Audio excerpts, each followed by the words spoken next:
Hey everyone, this is Megan Davies with Talk with Tigress. Today I'm going to be interviewing my guest, Kjersti Sangrey, and I'm so excited to talk about identity, personal power, and the amazing experience of creating rituals in your life.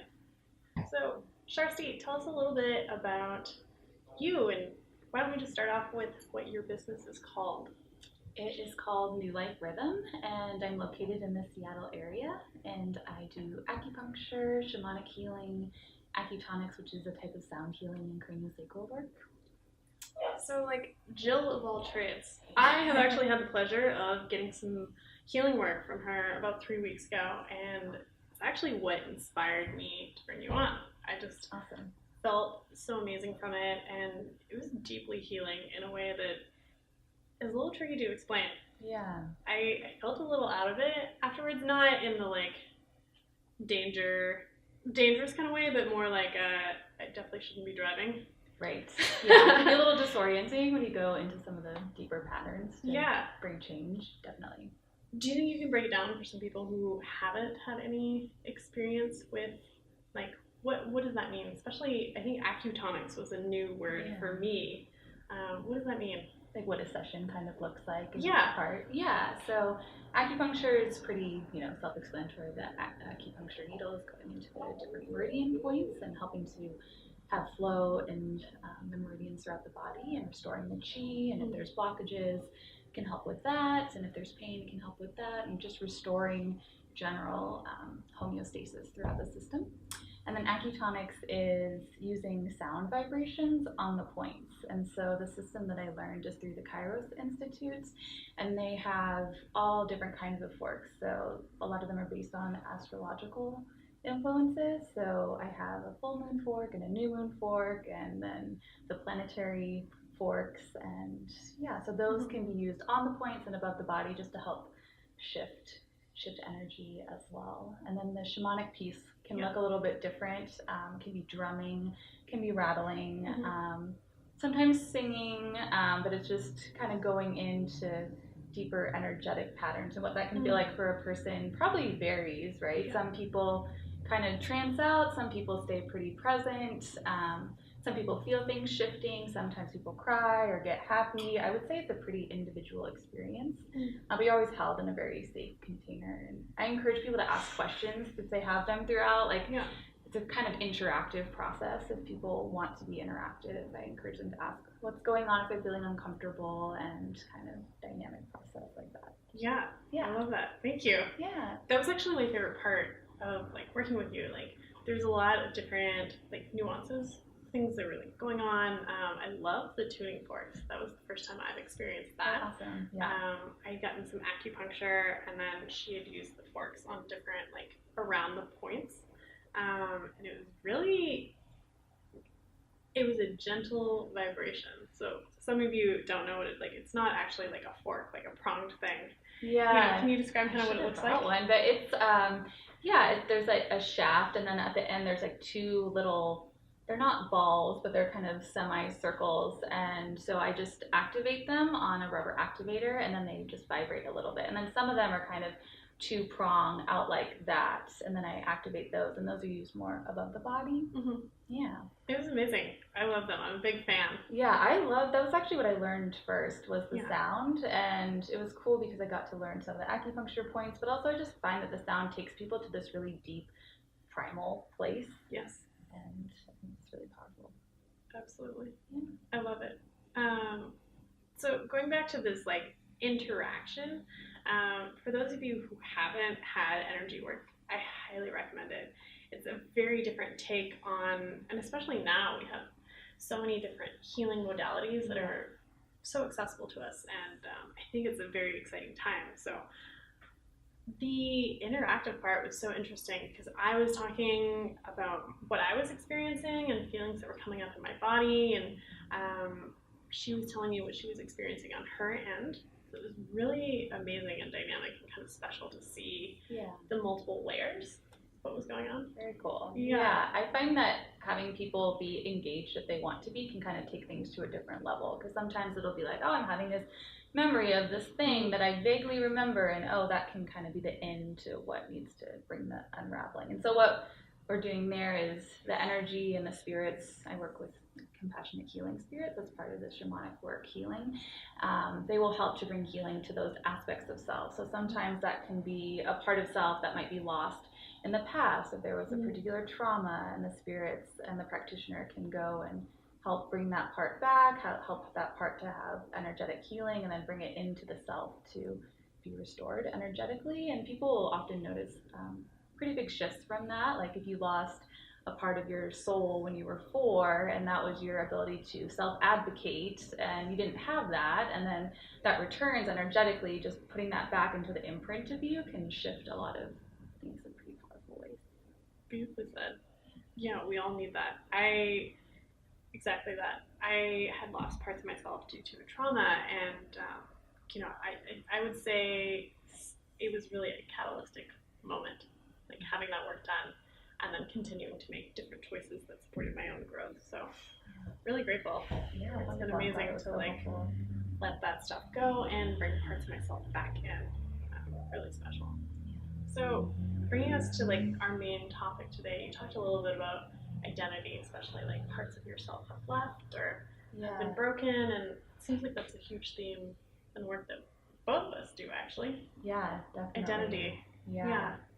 Do you find that it's something people know they're coming to you for? Or that's sort of something that's your goal for them, right? I would say helping people find the fullest expression of who they are is definitely a goal that I have. I don't know if people necessarily know that that's what they're looking for, but they somehow kind of end up there.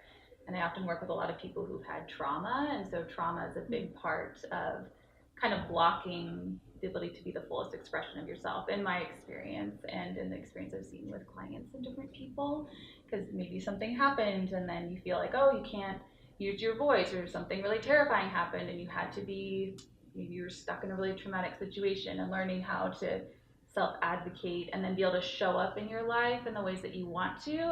It can be kind of a complicated process, but I think returning parts of self and finding what's true for you and identity can kind of help you go where you need to go. It's beautiful. I love that. What an amazing gift. Yeah, both of us actually, we were preparing for this interview and we were talking a little bit on the phone. Mm-hmm. I would say most of our conversation has been about identity. It has been, which is interesting. I think the first time I met you, both of us were talking about Saturn return. Yes, which, definitely. For some of you guys, if you're not too into astrology, I think, it's fine. I think we can just I don't want to scare anyone off. But, I think Saturn return is a really powerful time. I'm going through it. I'm about halfway through it. And it's what I've heard is Saturn is the tough love planet, and so it's challenging you in every way. And it's I like to think about a bonsai tree. So it's cutting off limbs, which is terrifying, and the energy is going to where it needs to go. So those pathways are getting stronger. So yes, the ultimate challenge of who you are and who your community is and what's important to you, and major life decisions. Definitely. So I think we've talked quite a bit about Saturn return, and what are your thoughts on that?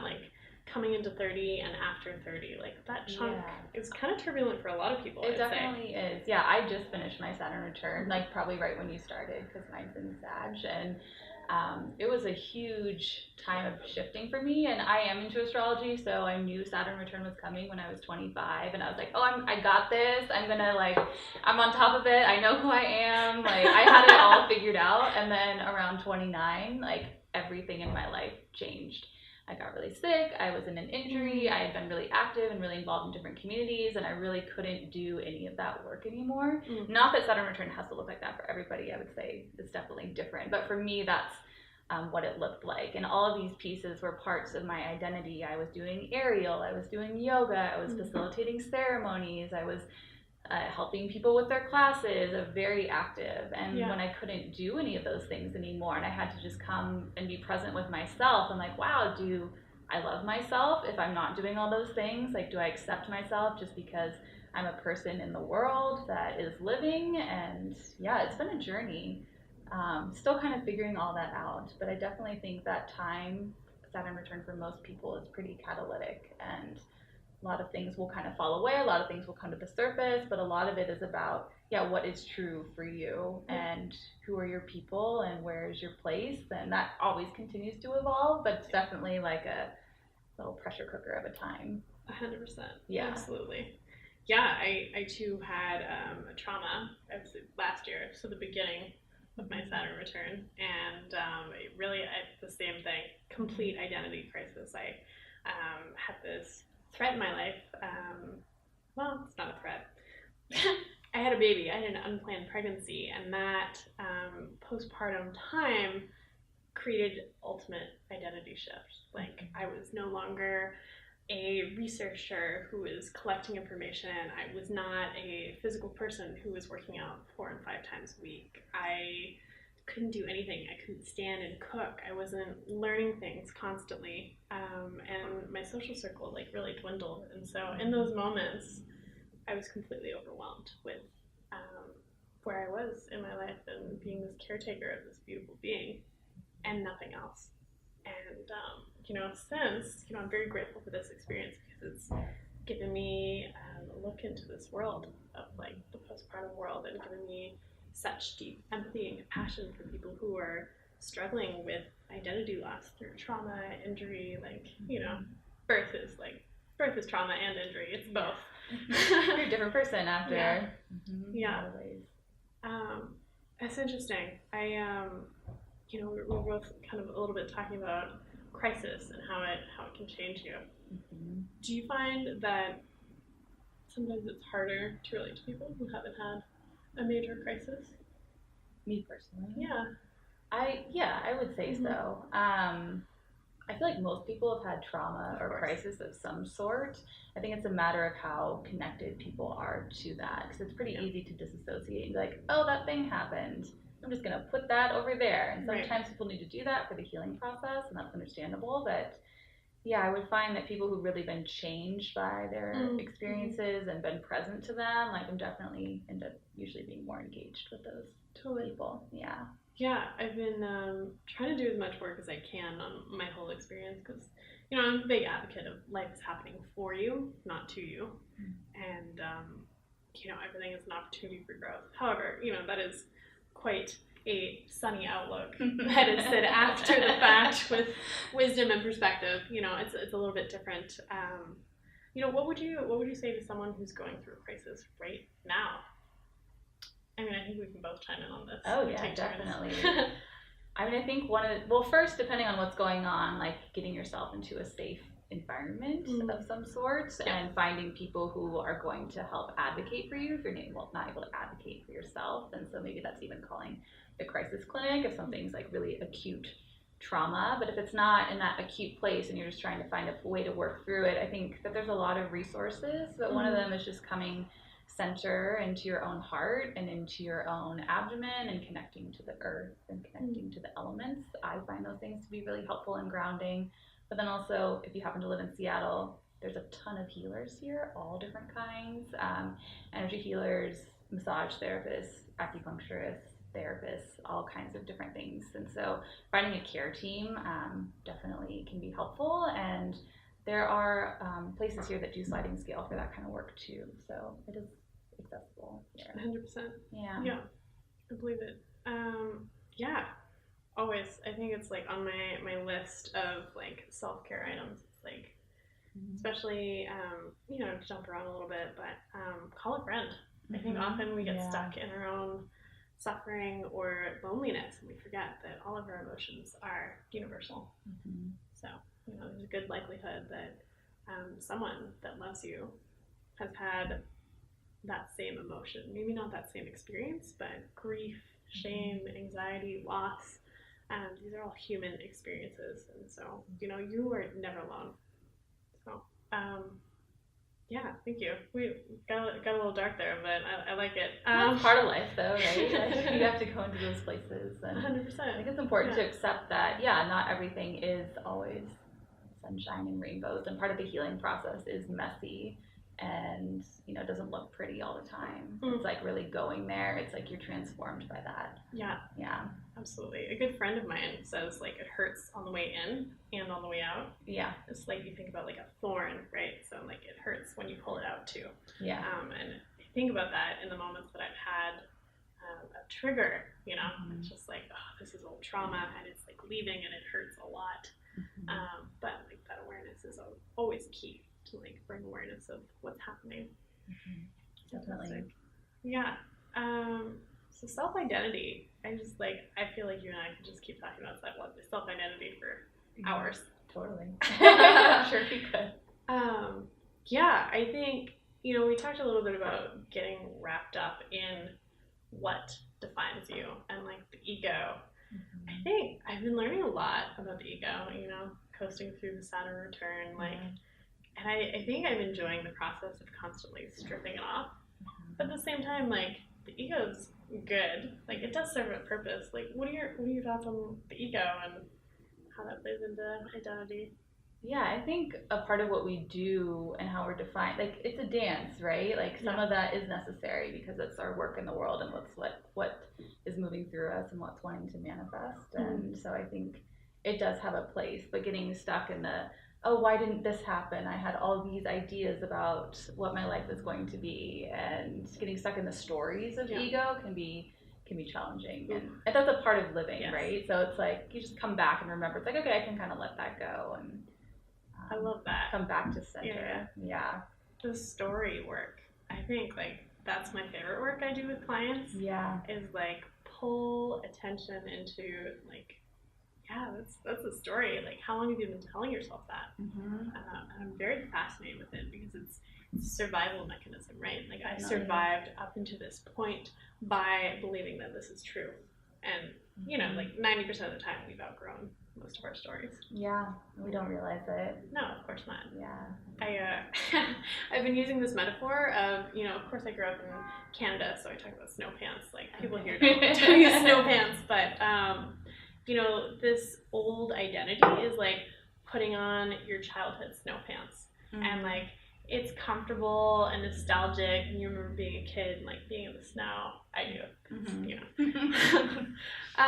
And you don't notice that the snow pants are so tight, they're cutting off the circulation to your feet. Okay, yeah. You know? And it's like, that's a little drastic, but no. I mean, that's what I see. Like, you know, these things, these stories are holding us small and holding us back, and that's like the heart of what I do, and that's my most favorite thing I get to do for women. Awesome. Is to like let go of that identity and help them choose if that's what they choose. You know, it's usually an organic, their own version of like, I want to be big. I want to stop playing small. Yeah. And it's terrifying. I keep doing it, like hands raised, and like old patterns keep creeping in. Yeah. I think it's tricky. Like, the gravity of our old patterns are so strong. They really can be. Yeah. Do you find that when you're working with people that you're able to kind of identify those stories as they're speaking and kind of compassionately bring them forward? Of course. I mean, I think that's what makes me a good coach. It's like, I can spot it because I've got it. You know, it's like, I know what it looks like. I've been there, you know, and, you know, in my own life, I'm still working on it. I'm not perfect, you know. I can spot the moment that I get back on the washing machine, which is like, you know, the moment you enter into an old pattern, you know, it's like anxiety and then fear and then resentment, or, you know, whatever your washing machine cycle looks like, you know, and you're like, oh no, it's happening again. I'm getting back on my old story cycle, you know. What, I think the practice of exploring who you are can be really terrifying as an adult. Definitely. Especially when we're supposed to have things figured out. And I think a lot of people around 30 are like, oh yeah, you're supposed to, you have all these ideas of what your life is going to look like. And then when it doesn't, it's like, okay, how am I going to figure that out in a way that feels good? Totally, 100%. Yeah. I've been trying to do a lot of research and ask different, I think particularly women, I do focus more on women, the pressures of turning 30 and 40. And there's a lot of like pressures, especially around identity around those ages. you know, this whole, you know, my grandma says, like, don't shit on yourself, dear. I think, like, around those ages, like, that whole decade of our life, we're constantly shitting all over ourselves. Yeah, you know, it's like, the point is to explore and grow and experience and create, and we get so caught up in, like, what we should be. Exactly. You know? Is there anything else that you wanted to say on personal identity? And we should switch over to ritual. Sure, yeah.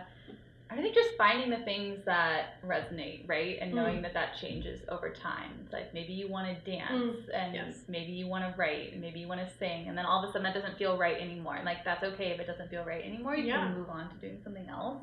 Like letting there be a flow with identity. Yeah, absolutely. I think it's so important. I often work with clients who, you know, one of like my pillars of health is actually like spontaneity and like creativity and like that whole world of play. And I think like it's always homework for my clients, because like as adults we get caught up in like the career, the family, the shoulds, really, you know, all of that pressure, and we forget to like play and explore, right? Yeah, you know, it's important. A dear friend of mine had told me that growing up in high school and then even like young adulthood, her parents had her choose a physical outlet and a creative one. Nice. And like she chose one per season, and she traveled a lot too, so she got to like, you know, and like, but she said that, you know, she was doing it into like young adulthood, and then of course like life comes in, you're like, why am I doing these things? Yeah. And she was telling me like really how much that affected her when she stopped. And like her mood wasn't the same, her energy wasn't the same, she was having a hard time in her business, and like, yeah, there's all that flow and all that energy, and we need to have outlets for those things. 100%. Physically and creatively. I think that's really important. Her parents sound great. Totally. I would definitely give that advice out to anyone who, you know, like if you're having resistance as this is coming up of like, oh, well, Megan, like I'm not a writer, I'm not a dancer, whatever it is, like I'm not an athlete, which is a story I told myself for such a long time, and like into my like late 20s now, I consider myself an athlete because I let myself do it. Right. I let my identity change, you know, but it's, you know, just try. And like, you know, you're not a writer, like spend 10 minutes journaling, like just start, right? Yeah, one thing that, have you ever done the free writing prompts? The free writing prompts? Or free writing prompts in general. It's that you just pick a topic. It's like, okay, it could be anything, really. Yeah. And then you just write nonstop for 10 minutes and like don't put your pen down. And even if you're just like, blah, blah, blah, this is the stupidest thing I've ever done, like you just keep going because then the creativity keeps flowing, but you keep the flow going. And I like that. That's something that I find helpful. Like if I'm stuck on a topic or trying to get insight on something and then my ability to connect is feeling, you know, off, just like writing stuff out, I find can be helpful. That's awesome. Yeah. I love that. Yeah. And then not stopping peace, because you're trying to get out of like the linear mind. Yeah, I agree. I've definitely done exercises with that, with like personal growth work and like seminars and stuff, and I remember having the exercise like to dance in front of like everyone who was at the workshop. And oh wow, yeah. It's like, it was like so in my head, and you know, it's like I got into it for a minute and then I like was like, oh, you know, and I started pulling back, and then that was when it was harder to get back into it. It's like when you run and then you stop, like ideally you're just like sort of walking, like don't stop moving, don't stop trying, like you know, keeping the flow. Exactly, keep the flow. I love that. Awesome. Well, let's shift on to our next topic. So creating ritual, which is, and I really love this topic because modern day is a little different. Like I think traditionally we had a lot of rituals, especially as women, and you know, I don't really celebrate holidays, so I've had to like create my own rituals that I really identified with. But I mean, like, how would you define a ritual? Like anything you're doing repetitively, or it's an intentional? I would say it's an intentional engagement, and there's a lot of different ways to craft rituals. Like you can do them around a lot, right? I mean, one really easy way to do them, if it resonates, is with the moon cycles, with the new moon and the full moon. And The thing about ritual is it's so, I think, individualized. Like, depending on what culture you're from or what you've studied, it's like every culture is going to have a different idea of what the moon means and what the different phases mean. And so I think it's really about like looking at yourself and what is calling to you and like your own lineage also, and just finding your own orientation with it. So like the full moon is often a time where there's a lot of libations and celebration because the moon is in her fullness. And then the new moon is often a time where you can release and there you can reset, set new intentions, and that can look a lot of different ways, right? Yeah. One of the ways I like to do like a basic ritual is I work with the elements, so I'll have a symbol of the 4 elements. That's how I work: the earth, air, fire, water, which is the east and the south and the west and the north in the tradition that I work with. And even just lighting a candle and having an intention. And I work with helping spirits. That's not everybody's jam, but like helping energies, asking you to kind of help manifest whatever it is you're looking for. And just being present. I think it's about being present and engaging. And there's all different kinds, like really easy to celebrate the cycles of nature, the equinoxes, the solstices.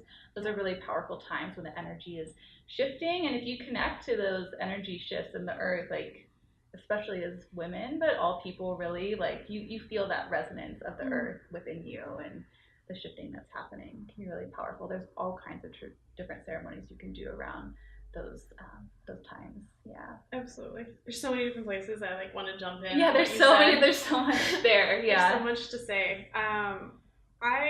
Two things. One, I want to talk about combining fire and like the intention of the new moon, which is like a ritual I did recently. Very cool. And I did a release ceremony with a friend, and you know, like ceremony and ritual, like guys don't overthink it. Really don't. Like, yeah, it can be really simple.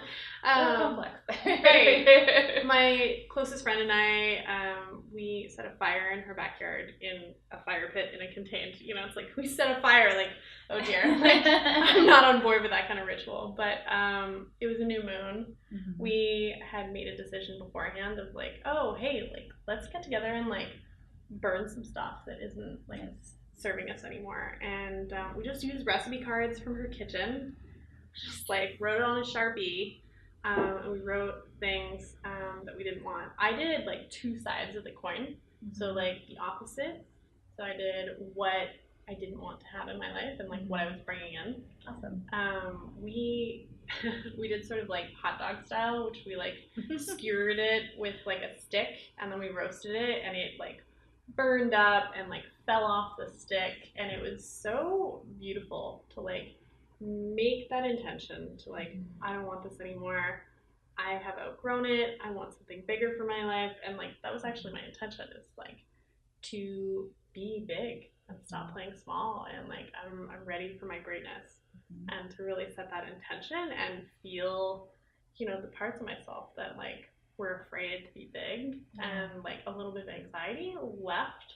And as it was like, you know, coming up in ash, like off of the stick out of the fire, like I felt a little bit lighter. So powerful. Yeah, and you're definitely doing that. Yeah, you're definitely showing up in all those big ways. So that's awesome. I love it. It's happening. I also wanted to jump in on, you had sort of like, you didn't say the word prayer, but like just sending out a little call for help. Yeah, I think that can be such a powerful tool. Can you talk about that? Yeah, definitely. And I think that's an individual thing for each person. The way that I orient is I have compassionate helping guides. We all do, if you choose to orient to that. Like, we all have helping guides that are available to us. And so the way that I will pray is intend to connect to those ones that I know help and guide me, just asking them to help create the openings that I need and the courage that I have to do these things that I'm feeling called to do. I have an altar that I sit at daily and can ask them for help. And, I love that. Yeah. So, you know, I hope you guys aren't feeling overwhelmed by this, and like really see how simple or how complex it can be. Like, get into it, or like just stick your toe in the water and like, you know, like say what you'd like to happen, or like ask for help, right? Yeah, definitely. And I think for me, I love fire. So fire, like what you shared, is a great example. Even you can just whisper an intention into a candle, and it's pretty amazing if you do it and like let it be. Don't be tracking it the whole time, because if you're like hyper vigilant, like, oh, is this thing happening, you can't really receive it. So when you set the intention, you let it go, and then when you let it go, then you can actually receive it. So like trust that you will receive. Trust that you'll receive it. And, you know, it might not look like how you want it to look either. So that's something, is being open to the outcome around it. Because sometimes a lot of stuff will shift and you'll be like, wow, that's not at all how I thought it would be. But that's kind of the great thing about ceremony and the mystery, because it is a mystery, right? It's like, okay, here we are. This is completely different, but exactly what I wanted. Or not exactly, but it's what I needed. I feel like it rarely, especially like if you're sending out a prayer or call to help, or like guides, spirits, like, I need help with this. I feel like if you're like truly intentional with it, it never really shows up in the way that you think it will. Oh no.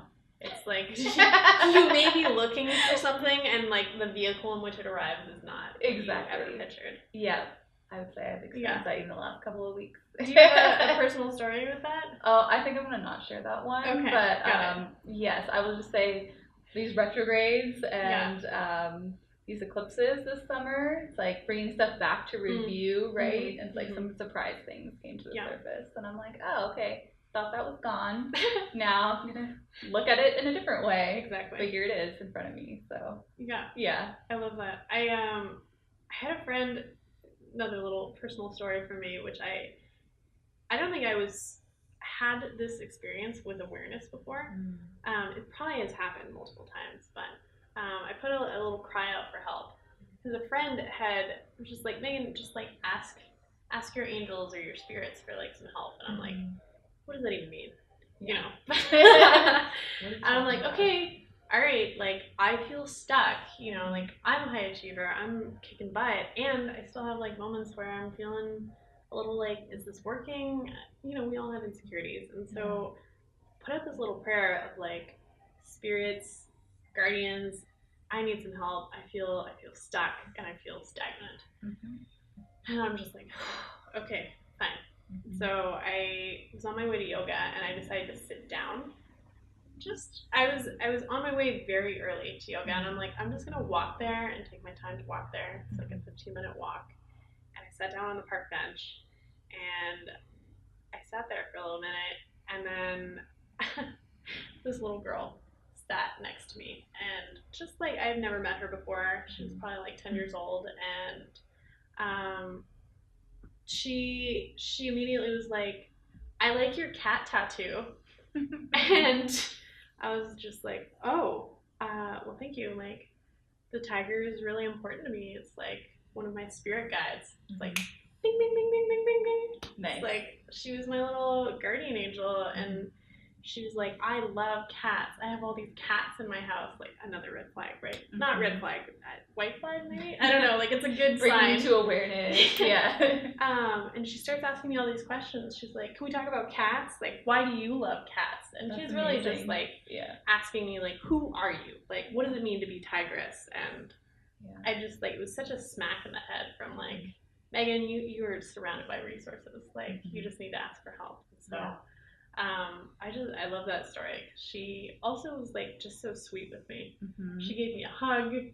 And she was like absentmindedly like playing just with me. Like, when I was talking to her, like my bra strap kind of fell off and like on my tank top, and she just like gently just put it back and like offered to like do my hair. Oh wow, and, that's amazing. She was just so loving and like really reminded me like what it meant to be myself. It was so grateful. I just like will never forget this like little tiger fairy. Yeah, it's great. It's really sweet. Yeah. So I hope you guys are inspired to create some rituals and examine your own personal story. Kjersti, it was so much fun having you on here. Yeah, thank you so much. It was an honor to be here. It was a lot of fun. And awesome. Before we go, do you want to tell anyone who lives in the Seattle area where they can find you or? Yeah, so the name of my business is New Life Rhythm, and just newliferhythm.com, and I think we'll post the phone number too, and the email is a great way to get a hold of me. Yeah. And you're also on Instagram? I am on Instagram and I am on Facebook, but I'm not like super active on those accounts, so email is definitely the fastest way to get a hold of me. I'm checking that multiple times a day. So. Awesome. Yeah, well, happy to answer more questions. Fantastic. Yeah. From personal experience, I highly recommend seeing her. It just like really opened me up, and as you said, connected me with parts of myself that I forgot. Yeah, awesome. So thank you. Yeah, thanks for being having on. me. Yeah. Thank you guys. I hope this inspires you guys to make healthy choices for a busy life and prioritize your own mental, spiritual self-care. See you guys next time. Bye. Thank you.